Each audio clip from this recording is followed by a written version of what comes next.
You're watching The Breakfast Club. Yep, it's the world's most dangerous morning show. Charlamagne the God, Angela Yee. Envy is at Hampton Homecoming this weekend, right? Yeah, he went to Hampton. He's an alumni from there. But right now we have Amanda Litman here. Her book is Run for Something, which is actually the book in my book club for this month also. I am so excited for that. It's going to be a good time. Yeah, she's coming to the book club on Wednesday to actually talk about how you can run for office. Tell us more, because I'm thinking about running for president in 2020. You should do it. Mm-hmm. Well, actually, you should start with city council. Okay. Yeah, Here's my pitch. Well, start small. Donald Trump didn't start with that. Well, I would say Donald Trump, not the exact model of competent leadership. Okay. No, so I run an organization called Run for Something. What we do is recruit and support young people running for local office. So if you're running for the first time, we're here to help you. My book, also called Run for Something, is a guide on how to do that. So it talks you through why you should run, how you should run, and if you decide not to run, how else you can get involved. Now, Amanda, a lot of people think that's the problem, that ordinary people who aren't qualified are getting put in these positions, i.e. Donald Trump. Do we really want people who don't have a political background running for these offices? Yes. Yes. Well, we don't want people without a political background or without skills running for president or even like maybe governor or Congress. I do think we want people like you and your listeners to run for city council and school board. Because, those are the places that make real decisions that affect your lives. Fuck up a town, not a country. Yeah. I mean, no, she's saying office. She's not saying president, okay? Right. Well, you think about it. Like, Congress doesn't do shit these days, whereas city councils make decisions that affect whether your neighborhood bar gets a liquor license. A school board decides if the kids in your community are protected or not. That actually matters. And part of the problem is that people don't think that they can run for office, and that's why it's the same people getting elected over and over again in certain positions, and we complain about it when you could actually be part of the system and do something about it. It's so much easier just to run and then make the decisions yourself. If you're in the room, you get to decide. We were just talking about a guy we know from hip-hop. His name is Do It All from Lords of the Underground. He's running for city council of Newark. That's incredible. Yeah. And he's from Newark, and he's very active in the community. Every time I go there and I'm doing something, I see him out and about. And that's something that will encourage other people. Now, let's talk about people who do run for office, because you did break it down, percentage-wise by the numbers as far as men, women, black people, white people. So break that down for us just so we know who are these people that are running for office. So the number that I think about the most often is that across the country, state legislators, there's about more than 5,000 of them. Less than 5% are under the age of 35. That's crazy. The number of elected officials I've had to teach how to check their email or explain how Twitter works means that they're not able to actually communicate with people in a real, authentic way, the way that you and I communicate. If we get more young people in particular into these offices, they're going to be able to really connect with people and make a real difference in policy. Why don't people pay attention to who's running for local office? Because it doesn't seem exciting. Doesn't make for sexy headlines. It doesn't seem interesting. Here in New York, we had a primary 2 weeks ago, September 13th, 10% turnout. That's Yikes. Devastating. I didn't even know we had one. Well, you can vote. You can vote in a couple weeks. There's a general election. Vote for what? Mayor, city council. There's competitive elections all across the country, even if they're mostly the same party at this point. You Because knew of that. We just had Senator Coleman Young up here, and Oh, he's running yeah, for mayor of yeah, Detroit. Yeah, you're right. I know about the midterm elections in 2018, in but that's November. not local, though. So there are municipal elections here in New York this November. There's also state legislative elections in Virginia and New Jersey, plus municipal elections in, I think, at least 30 states across the country this fall. Now, Amanda, let's talk about your background and why you wanted to start this whole Run for Something campaign. So I'm a campaign hack. I worked for the president in 2012. You hacked the election? How dare you? I know, it's the worst. The Russians. Still makes me cringe. No, I'm an operative. So I worked for the president, I worked for the Florida statewide election, and then I worked for Hillary for 2 years. I ran her online marketing program. So if you ever got an email from the campaign, that was my team. Was you. Yeah, it was fun. I'd be like, Hillary emailed me. Mm-hmm. And Hillary actually did the foreword in the book. Yes, Hillary wrote Awesome. the foreword, which is incredibly generous and kind of her. She's been really supportive of the work we're So doing. are you admitting that you had control over Hillary's emails, so it's your fault? The other emails, as I like to joke. Okay. It's a tough line on my resume. She wrote the foreword for your book. Also in the book is Cory Booker, Jason Kander, John Podesta, who was the chair of the campaign, contributed, plus staff and operatives from around the country. How do they really feel about you encouraging regular, average, everyday people to run for political office? They love it. Really? Yeah, so when we launched on Inauguration Day, we thought it'd be really small. We'd get maybe 100 people who want to run. Since January, we've had more than 11,000 people around the country say they want to run for local office and 50,000 more who say they want to help them. It's a movement. Amanda, you even talk about how even just running, even if you don't win, you still get a lot out of it. seriously, campaigns do so much good for communities. You think about what happens during a campaign. You talk to voters, volunteers get engaged. There's somewhere to throw your money when you're angry. You have a platform to advocate for the issues you care about. And you get to hold your elected official accountable. Regardless of whether or not you win, you've held their feet to the fire and showed them that they can't be complacent. That matters. You think about some of the biggest social movements and changes in the last, even 2 years. Bernie Sanders' campaign, which lost, made a huge difference in the way that we talk about policy. That That's matters. true. A lot of things like, especially when it came to the injustice African Americans were facing, you never heard those conversations, not on that big stage. No, and politics is like everything else. You're not going to be good the first time out. So when you run the first time, you expect to lose, and the second time you've got a network, you've got the skills, you're a better campaigner, and maybe you'll win. Nearly every politician you like has lost at least once in their career. I still think it just needs to be some qualifications.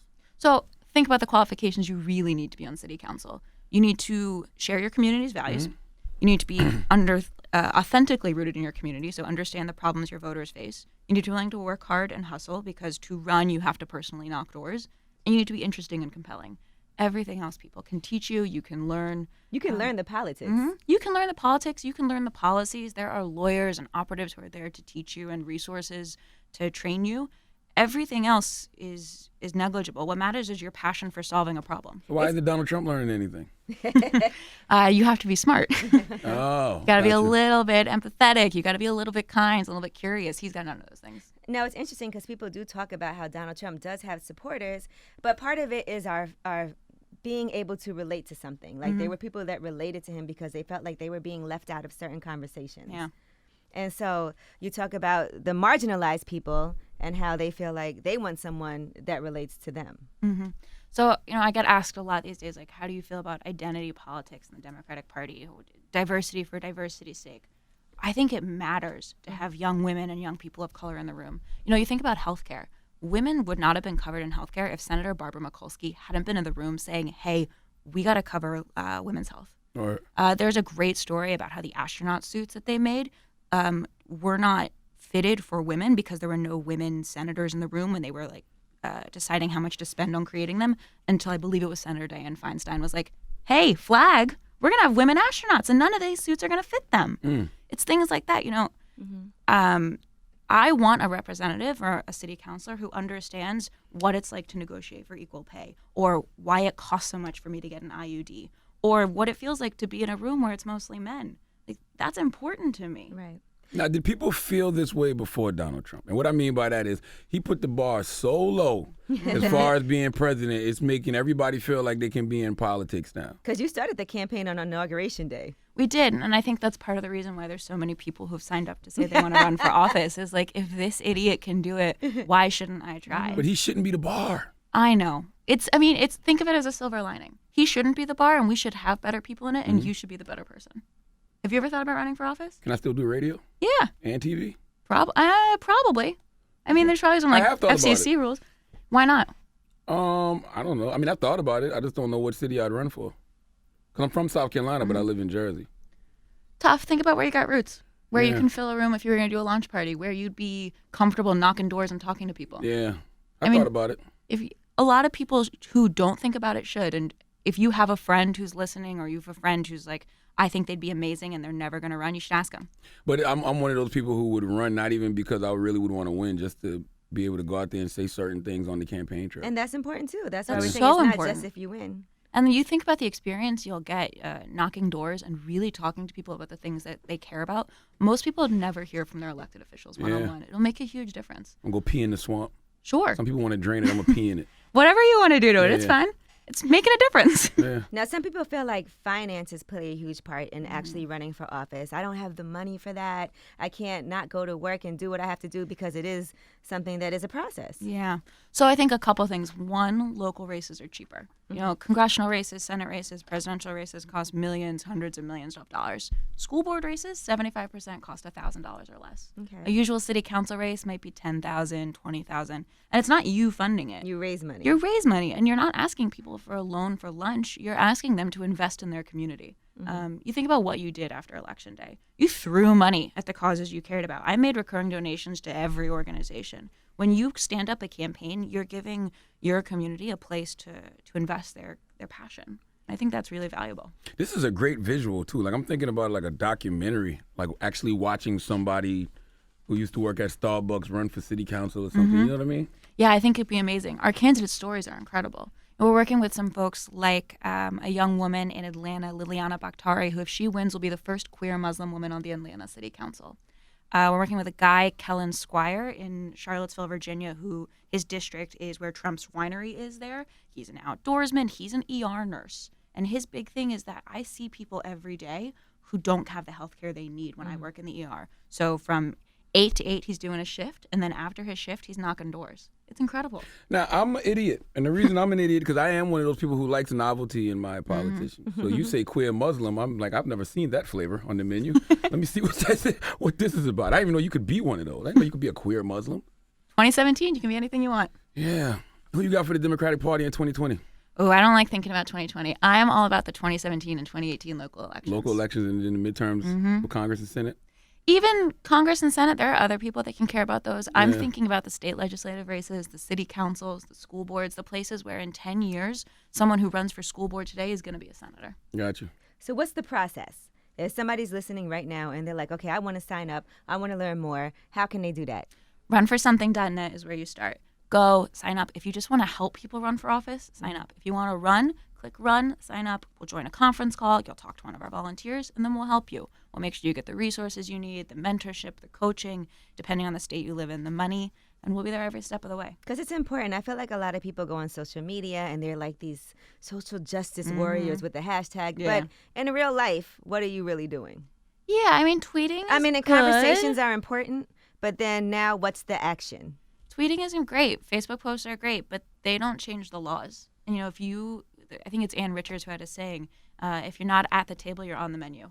I don't want to be on the menu. I want to be the one deciding what's going to happen here. Now, what office are you running for, Amanda? I'm a little busy these days. Well, the way that I approach this is if you're going to run for office, think about the problem you want to solve and how the office you're running for lets you solve it. This is the problem I want to solve. So Getting people just to be more engaged in the political getting process. people to be more engaged, Getting women, younger people. getting more people of color, getting people who understand what it means to be like us in 2017 and 2018 into government, because I am sick of my government not fighting for me. You're sick of old white males. I am sick of old white men. I love seeing white women be sick of old white males. You know, I think their voices are really important, but they shouldn't be the only ones in the room. Word. Do a lot of these races people go like uncontested? They just go in and they.